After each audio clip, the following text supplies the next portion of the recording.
isang presidential son na involved. Road rage na lang ho kasi may mga baril daw kung lumabas Naging ugali na ni Governor Fernando na pag nabiyahe siya ng NLEX ay 4 na lane na occupied niya. Masyado siyang makahari.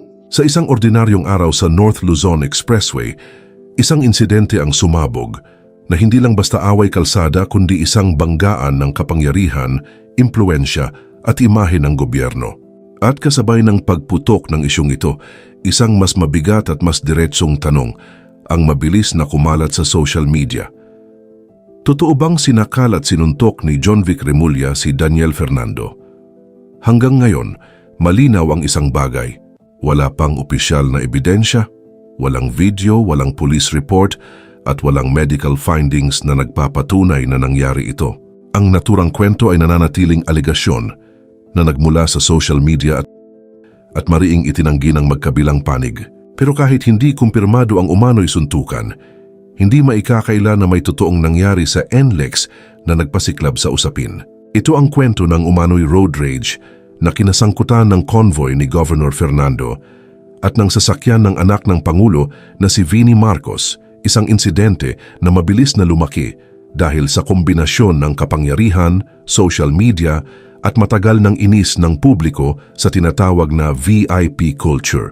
February 21, 2026, isang convoy, 4 na lane, halos walang makadaan.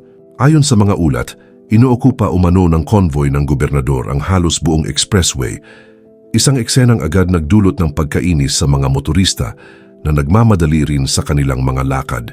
May ilan na nagsabing tila sinasadyang pabagalin ang daloy ng trapiko upang bigyang daan ang convoy. Sa gitna ng sitwasyon, may isang sasakyan na umano'y nagtangkang mag-overtake upang makalusot.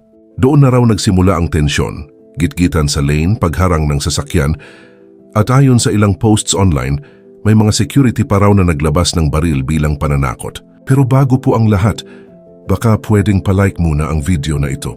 Isang simpleng click lang, pero malaking tulong yan sa aming mga content creators para makagawa pa ng mga kwentong gaya nito.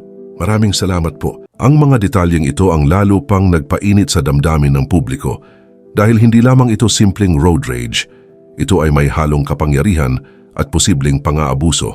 Ngunit sa kabila ng dami ng kwento at haka-haka, nanindigan ng Malacanang na walang nangyaring harassment at walang special treatment na ibinigay sa sinumang sangkot. Ayon sa opisyal na pahayag, hindi umano inabuso ng anak ng Pangulo ang kanyang posisyon at hindi rin siya humingi ng anumang pabor sa mga otoridad. Ang mensahe, walang sino man ang dapat ilagay sa ibabaw ng batas. Sa kabila ng opisyal na denial, mabilis ang naging aksyon ng DILG sa pamumuno ni Remulla. Hindi siya nagdalawang isip na utusan ang agarang investigasyon. Sinuri ang lahat ng sasakyan ng convoy, pinasuko ang mga baril ng mga escort at sinuri ang validity ng kanilang firearms licenses. Ipinasa rin sa Land Transportation Office ang usapin upang imbestigahan ng posibleng traffic violations gaya ng illegal obstruction, reckless driving at paggamit ng unauthorized blinkers o wangwang. Patawarin po ninyo ako sa specific na salita na naibigay sa aking impormasyon, Secretary, na ang binanggit daw po ninyo ay kaya naming kunin lahat ang mga baril, ipakuha lahat ang mga baril mo at yung mga sasakyan mo kaya naming ipa-impound. Again, pina-examine ko lang kung 3 firearms were discovered, one is missing. Sa isang press briefing, binitawan niya ang salitang agad naging laman ng balita. Masyado siyang makahari. Daig pa ang presidente kung bumiyahe. So, irregardless kung sino ang naging victim, that was wrong. Isang mabigat na pahayag na tumama sa sentimiento ng publiko. Ang pakiramdam na may mga opisyal na tila hari sa kalsada habang ang ordinaryong motorista ay kailangang maghintay at sumunod. Dito lalong uminit ang diskusyon. Sunod-sunod ang mga lumabas na kwento mula sa netizens. May nagsabing dati na raw silang naipit sa convoy na hindi nagpapadaan. May nagsabing nakaranas sila ng pananakot mula sa mga escort at may ilan pang nagsabing tila naging normal na raw ang ganitong asal sa ilang lugar. Ang isang insidente sa NLEX ay biglang naging simbolo ng mas malawak na problema sa sistema, ang hindi pantay na pagtrato sa kalsada at ang ideya na kapag may kapangyarihan ka, maaari mong kontrolin ang espasyo na para sa lahat. At pagkatapos, pumasok ang pinaka-pinag-uusapang bahagi ng issue, ang umano'y pisikal na komprontasyon. Ayon sa isang lumabas na ulat, nagkaroon umano ng mainitang pagtatalo sa loob ng isang opisina na nauwi raw sa pananakal at panununtok. Ngunit hanggang ngayon, wala pang matibay na ebidensya na sumusuporta sa claim na ito. Walang CCTV footage na inilabas, walang opisyal na reklamo na naisampa, at walang testigong lumantad sa ilalim ng panunumpa. Nang humarap sa publiko si Governor Fernando, wala ring nakitang anumang bakas ng pisikal na pananakit sa kanyang mukha o katawan.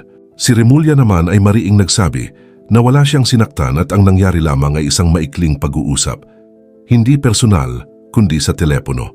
Habang patuloy ang diskusyon at haka-haka online, kapansin-pansin ang naging tahimik at mahinahong postura ng Malacanang at ni Pangulong Ferdinand Marcos Jr. Sa halip na palakihin ang isyu at gawing pampublikong bangayan, pinili niyang hindi na ito patulan sa matinding paraan. Para sa marami, ito ay isang senyales ng pagpipigil at disiplina, isang leader na piniling pababain ang tensyon kaysa dagdagan ang gulo. Sa pananaw ng ilan, ipinakita niya ang pagiging mahinahon at ang kagustuhang resolbahin ang issue ng hindi na lumalala ang hidwaan sa pagitan ng mga opisyal ng pamahalaan. Habang lumilipas ang mga araw, unti-unting humupa ang ingay ng issue. Noong March 2, humarap si Governor Fernando at nagbigay ng maikling pahayag. Mga kumakalat na balita sa social media, nais ko pong linawin na ang isyong ito na sinasabing road rage ay malinaw ng nagpahayag ang Malacanang tungkol dito at ng LTO. Irespeto na po natin yon. Okay na po yan. Para sa iba, tila simpleng linya lang iyon. Pero para sa marami, iyon ay indikasyon na may mga pag-uusap na nangyari sa likod ng kamera, mga pag-uusap na hindi na ipinaabot sa publiko, marahil upang mapanatili ang kaayusan at maiwasan ang mas malalim na bangayan. Gayunpaman, hindi pa rin nawawala ang mga mahahalagang tanong. May abuso ba talagang nangyari sa kalsada? Dapat bang higpitan ang patakaran sa konvoy ng mga opisyal? Ano ang tamang limitasyon ng security escorts? At higit sa lahat, paano masisiguro na ang batas ay pareho para sa lahat, may posisyon man o wala? Sa ngayon, wala pang kasong na naisampa laban sa sinuman sa dalawang panig. Wala ring kumpirmadong pisikal na pananakit na napatunayan ng ebidensya. Ngunit nagpapatuloy ang investigasyon ng mga ahensya ng gobyerno, ang LTO para sa traffic violations at ang PNP para sa usapin ng firearms at conduct ng mga escort.